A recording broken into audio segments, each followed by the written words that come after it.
So it's Friday afternoon. I'm sitting around at work. We're having some Friday afternoon drinks. And I've just finished enlightening my colleagues about a podcast I've been listening to about a research assistant in the 60s called Margaret, who decided that the best way to curb the aggressive behaviour of one of her research subjects, Peter, was to wank him off. Peter was a dolphin.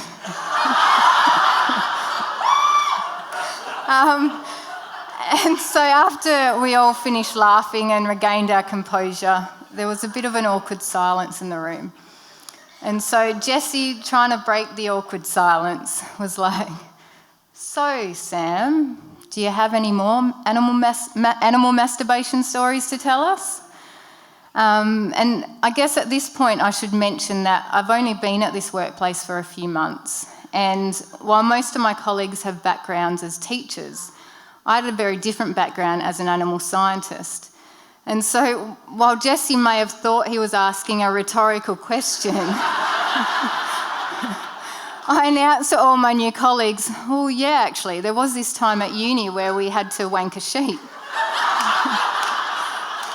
So it was during my undergrad degree. We were studying a unit called animal production, and we were learning all about the breeding of farm animals and artificial insemination. We just witnessed one of our lecturers, Eric, don this bright yellow plastic raincoat and enter an emu enclosure.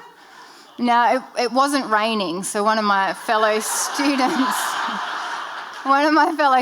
called out and was like, "Eric, what's the raincoat for?" And in this resigned monotone, Eric replies, "You'll see." So our small class is all standing around the outside of the chain-link fenced emu enclosure. Eric's inside and he starts to walk around. And then within seconds, the sole emu in the enclosure comes up and starts to closely follow Eric. Eric takes a few more steps, and then in one graceful, fluid movement, he flips the hood up of his raincoat. He slowly clasps his hands, which is holding a small device behind his back, and then he just starts to lower himself down onto the ground. At the same time, the emu, who was very closely behind Eric, also starts to lower himself down to the floor.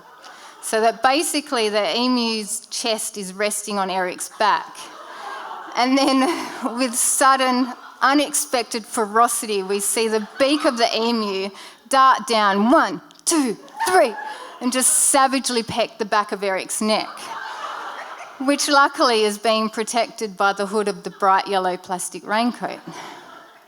So what we all had just witnessed, which every UWA animal science graduate will never forget, was the collection of emu semen using a small device called an artificial vagina, an AV as it's called in the industry.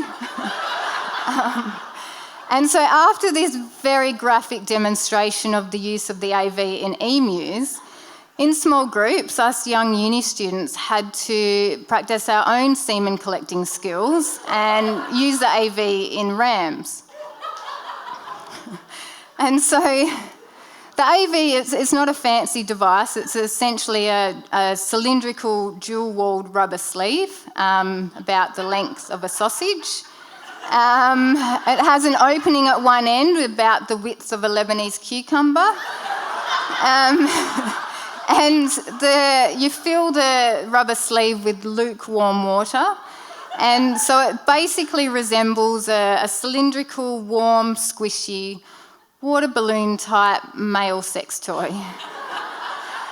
And so the other important item we needed for this, I promise you, legitimate farming practice, was a ewe, preferably a ewe that the ram hadn't seen before, because the sight of this novel female would just cause the ram to become very randy, and his sexual desire will take over all other intentions.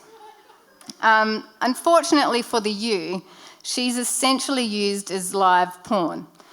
So that she doesn't escape and run away from the ram, she gets put into a head bale, which she doesn't like, so she keeps trying to escape. And probably because in my small group I was the only other female, I was tasked with trying to keep her calm. So I'm standing up the front near her head, she's trapped in a head bale, and I'm just stroking her, saying, "It's okay, we won't let him hurt you. At least you're not an emu." And so the ram, he gets led into this pen and he's just got his eye on the prize. He does not care that he's got an audience, because in this small 2x2 metre pen, we've got Brendan, who's at the back. He's just let the ram in. We've got the trapped ewe in the middle of the pen, and I'm standing beside her trying to keep her calm. And then we've got Jeff, who's crouched down beside the ewe. His back's towards her head. He's facing the ram, and in his hand, it's all poised and ready. He's got the warm, lubricated AV. Now, many people are surprised to learn that for many animals, the act of copulation is very quick and brief, just in and out. And so if you've been tasked with collecting semen from a ram using an artificial vagina, you have to be very quick and accurate in slipping the AV over the ram's penis before it makes it inside the ewe's vagina. Unfortunately for us, Jeff was not very quick and accurate. And so when the ram gets led into the pen, he just heads straight for the ewe. He jumps up and mounts her from behind. Now, we know that Jeff wasn't very quick and accurate, but we also know that he did manage to not let the ram enter the ewe. We also knew that the ram had finished because his behaviour, his sexual desire, his interest in the ewe was very obviously gone, like most males. And but when we looked inside the AV, there was no white, sticky substance. It wasn't on the inside, and three of us were standing around thoroughly inspecting the inside, the outside of this AV. You know, where could it have gone? And then all of a sudden, Brendan just starts pissing himself laughing. And I look up and I see his face, it's just so joyful, so gleeful. And he's looking at me and he goes, "You've got it on your shoulder." And as I look down, at my wet shoulder, I reflect for a second time how useful it would have been to be wearing a bright yellow plastic raincoat. Thank you.